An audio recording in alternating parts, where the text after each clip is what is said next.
Today, we gather here to celebrate the power of digital transformation and innovation as we embark on a journey that will shape the future of businesses in Nigeria.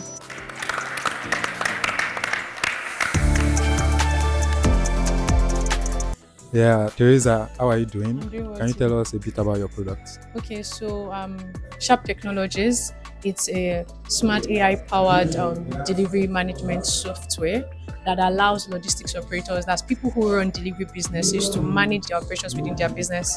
And then also e-commerce vendors, who are constantly having to make deliveries, they are also able to manage communication with their deliveries, customers, and even the riders. What stage are you in? So we're in idea stage. We have our website up and ready, and our MVP would be out before mid of May. Right. So Yeah. for this particular event, what are you seeking? Oh, we're seeking funding. We're seeking $30,000 to complete our product development and also for customer acquisition and marketing. What sort of impact do you think your product would have? So it will have a lot of impact because right now, one of the major challenges with people who are in the delivery business is the fact that there's always that communication gap. So there's always, oh, I don't know where my rider is. I don't know where this is, right? The customer hasn't gotten the product and the person is angry and next time they don't want to come back, right? So this would streamline that communication and make it easy for you to, as a delivery company owner, to be able to see what is happening, where are all the riders. And one of the unique things we're also doing is we're also providing access to rider polls, which will be monetizing, so that even if, for example, you have no idea where to start, but you run a business, you have customers, you can always just come and leverage our platform to get access to riders that you can control. In that sense. Yeah. That makes a lot of sense. Yeah. I wish you success with your Yeah, product. thank you so much. I'm Christiana Okiri. What's the name of your product? We're called My Stash. Yeah. What's my stash about? So, My Stash, what we offer is two things: automated USD savings and cross-border payment solutions. Right. What sort of customer base do you currently serve? We serve a range of customers, so individuals, business owners, people who are 9 to 5ers, people who are business owners, SMEs, and yes. What do you think the major problem you guys are solving is? So there are two things. On one hand, we have informal workers, people who are business owners who are not plugged into the national pension scheme.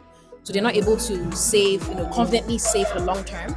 That's one problem. And the second is that even people who are 9 to 5ers who are in the pension system, the pension is kept in naira, so it doesn't value over the years. So those are two issues that we address. Quite interesting. So I saw your pitch, and one thing that I thought about is, are you insured in case something happens to their money? That's a constant question we get from customers. So yes, we have the right partners that help us to service our customers confidently and in a very assured and insured way. I also see that Yes. you are quite established for a startup. So you have like some customer base, Yes, and you we do. have even started making some money. Tell us a bit about that. Yes, so we began in 2021, so it's been a long time coming, and ever since then we have accrued over 20,000 customers. We've raised some funding. Now we are looking to, stabilize our products and establish some partnerships that help us to scale. So the next thing for us, hopefully in the next few months, is to raise a seed fund and then go from there. So what is your main reason for participating in this particular competition? Well, the TechMyBiz program has been beyond our expectation, honestly. When we first came in, we thought it was just training, just train us, let's go today, tomorrow, and that's all. But they've taken their time to really offer us a lot more than just training. The experts that we have access to, in fact, we had the opportunity to even travel out at some point to network and to expand our horizon beyond Nigeria. So it has been beyond what we thought it would be, so we're grateful for it. What do you think the ideal state for your pay in 2030? What would you want people to know my stash for? 2030. In 2030, I would love for everyone to know my stash. First of all, just be aware of the brand and to have confidence in the brand. Because one thing with fintech is people, have that hesitation to trust the fintech to put their money in there. So I would love people to have that trust in my stash because they have tested it and they trust us to manage their finances for them and with them. Yes. Thank you very much for speaking with Thank me. you. Thank you. It was awesome speaking to you. Hi, My good name is afternoon. Babatunde. My name is David. Yeah, can you tell us a bit about your product? No problem. You know, as a user, how you go to supermarkets and then you face queues in supermarkets. That's what our product is solving. Our product is solving queues in supermarkets where you can go into a supermarket, take a product, scan it with your mobile device, pay, and you leave without even being on queues. So who is your major customer? Is it like the ShopRites, the supermarkets? Yes, our major customers are the supermarkets. Okay, so what problem are you solving? For the supermarkets, Yeah. because we have pretty much for supermarkets is it gets them more foot traffic and more customers in the sense that retailers use an average of $34 billion annually. Because I personally, if I go into a supermarket and I see queue, I would leave. Some people even abandon their carts and it leads to loss in sales. That's what we're solving for the supermarkets. It's also primarily targeted at the users too, but we can't have it without the supermarket. So in a sense, the supermarket. Okay, so walk me through this. I Okay. go into ShopRite. ShopRite Okay. uses your product. Yes. I don't need to actually go somewhere to check out. No. I just go to the product, Yes. scan the product. Yes. Your app. Yes. Do I need to have your app? Can you walk Yes, me you have through to use that? the application. So every single product has what we call a UPC barcode that comes from the manufacturer. So it's immediately take our product, you scan the barcode, you scan the barcode with our product, and when you're done, it gets assembled to a virtual cart. Once you are done, you make your payments, the QR code shows, and then you show it over to the cashier. All the cashier is doing, cashier is no longer doing that manual process of taking my scan it. They just scan your QR code to verify it.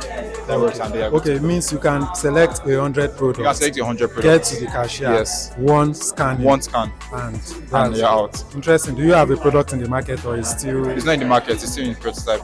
Oh, I see. So what are you thinking for? What are we?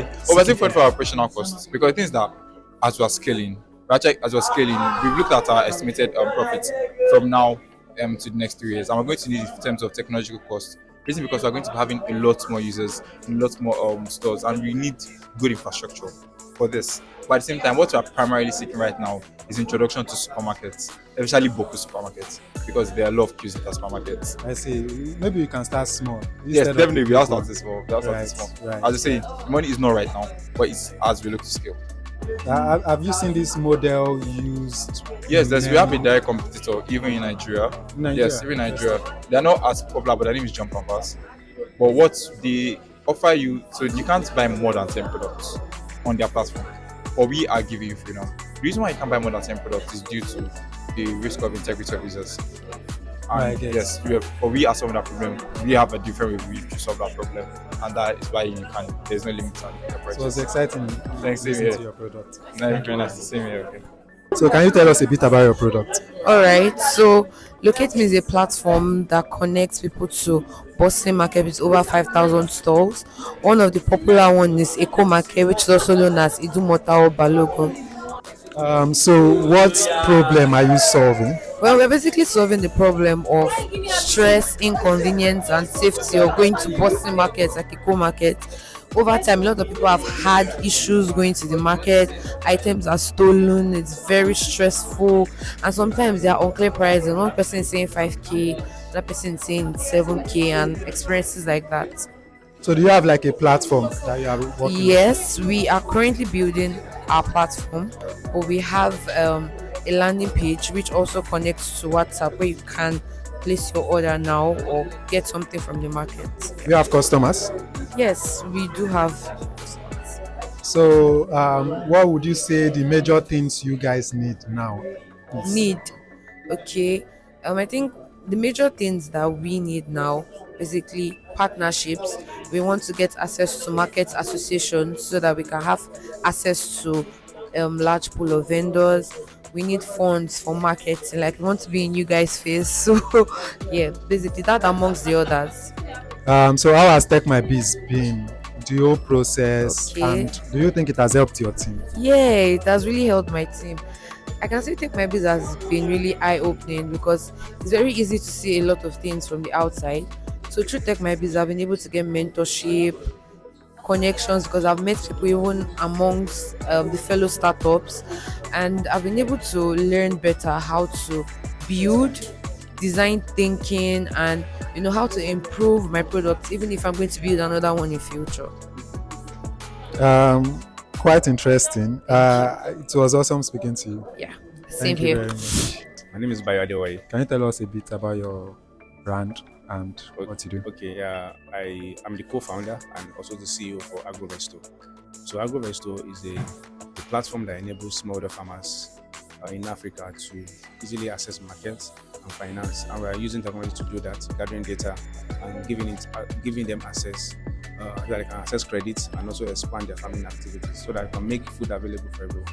Right. So how exactly are you empowering farmers? I'm still trying to understand it. So how exactly are you empowering them? Are you giving them a platform for them to be able to reach customers? Are you helping them transport their food? I'm trying to understand what AgroVesto does. Okay, so AgroVesto has built a digital ecosystem that connect all the stakeholders, key stakeholders in agriculture, like smallholder farmers, like agro processors, like financial institutions, insurance company, and also input providers. So what the impact we're actually making is the fact that when farmer harvest, how are they accessing the market? That's the first part. Even before they now harvest, they're supposed to have produced. So before they start producing, they need inputs, they need extension services, they need other things for them to be able to produce. So we connect them to input provider and also financial institutions that want to fund these farmers. The typical farmer in Nigeria currently cannot go to a financial institution to access finance because it doesn't have a digital record. So we have a system that enables us to gather their data, supply it to financial institutions, and they can now issue out credit system for these farmers, and they can produce. So when they produce and they want to sell, they also sell on our platform directly to our buyers, like processors and the likes. So how are you making your money? How exactly are you making your money? Okay, so we make money through transactions. We make commission on transactions, and also by the time we provide them inputs and like also have commission that we make from that. They also do what we call financial inclusion to them. It says that we offer them bank accounts through our partnership with financial institutions. So we offer them bank accounts and they can transact to that. So we offer them wallet service. So from that we also make commission on that. It's quite interesting. So you are giving farmers access to financial services And markets, yeah, exactly. Access to financial services access to the market. You mentioned something about insurance also, which I think is very important. So for the insurance, do you approach insurance firms that are comfortable with insuring farmers and farms, then connect them to farmers that are interested in accessing that service? No. And does all that happen on your platform, or do you come in as a middleman to facilitate that discussion? Yes, like I said, we are a platform, a digital platform that connect all these stakeholders together. Before an insurance company can insure a particular farmer, they want to see what's going on. They want to see the data. They want to know how many farmers are they, what are they producing, what are the things that can actually happen that make them naturally want to insure. Are they insuring the farm? Are they insuring their crops? Different things happen. So they want to get that data. So we provide that data to the insurance company, and they can see that on their dashboard. So they now decide to, we want to insure this farmer, and they can do insurance. So if anything happens, insurance has already covered it.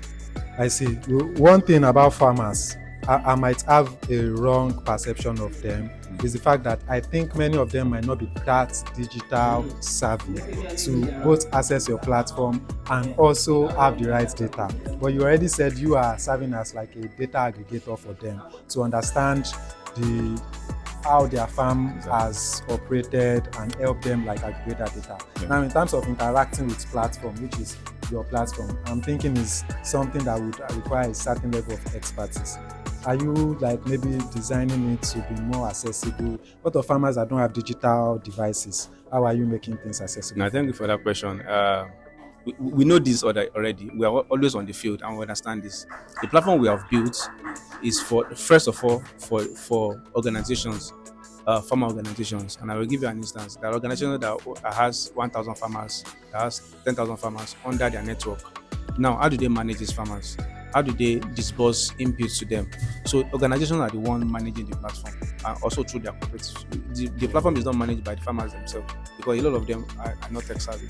But people that are managing them are the ones that are using the platform. So they can use it to gather, distribute inputs. They can use it to do farm mapping and gather all this data so that they can have all the farmers onboarded with their details. We have their profile. So each farmer knows exactly what is producing. He can measure the size of the farm.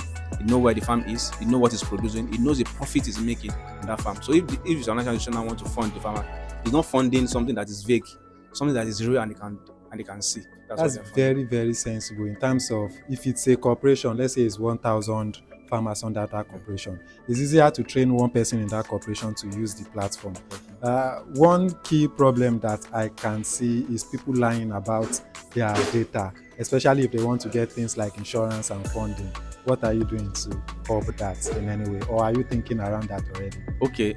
Well, getting fun in that regard, the way our platform works, you can actually verify farmer. You can know where they are. So we are connected with. We're actually using AWS recognition software where if you capture a farmer, another one cannot come. Or probably even if you have a twins that they look alike, you will detect that this person has already come. So you can use that to verify farmer in their location. You can also map their farm, know exactly where the farm is, and you can be seeing it on the map. So the farmer cannot say he has 1 hectare. Me, I only has 500 square meters. It's not possible.